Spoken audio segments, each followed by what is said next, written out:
உங்க ஜாதகத்துல சிறப்புகளை தரக்கூடிய அமைப்பு அப்படிங்கிறது, அதாவது யோக டிகிரி அப்படின்னு சொல்லப்படுகின்ற அந்த டிகிரியில உங்க லக்னாதிபதியோ, அல்லது 5ஆம் அதிபதியோ, அல்லது 9ஆம் அதிபதியோ இருக்காங்கன்னு வச்சுக்கோங்க. சில ஜாதகத்துல அந்த யோக டிகிரியிலேயே லக்னாதிபதி, 5ஆம் அதிபதி, 9ஆம் அதிபதி எல்லாம் போய் நின்றுவாங்க. அப்படி இருந்தாலுமே, அந்த 1, 5, 9 அதிபதிகளுடைய சாரத்திலேயே ஜாதகத்தில் உள்ள மத்த அனைத்து கிரகங்களும் இருக்கும்.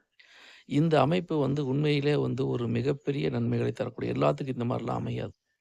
எப்படி அப்படின்னா, யோக டிகிரியிலேயே 1, 5, 9 அதிபதிகள் அமைந்து, அந்த 1, 5, 9 அதிபதிகளுடைய சாரத்திலேயே ஜாதகத்தில் உள்ள மற்ற கிரகங்களும் இருக்கிறதுங்கிறது மிகப்பெரிய கிஃப்ட். இந்த மாரி அமையப்பட்ட ஜாதகர்கள்ல கஷ்டங்கிறது அவங்க வாழ்க்கையில வரவே வராது. ஏன்னா, அடிப்படையில அனைத்து அம்சங்களும் அற்புதமா அமைந்திருக்கு. ஸோ இந்த அமைவு இருக்கப்பட்டவர்கள் உண்மையிலேயே கொடுத்து வைத்தவர்கள்.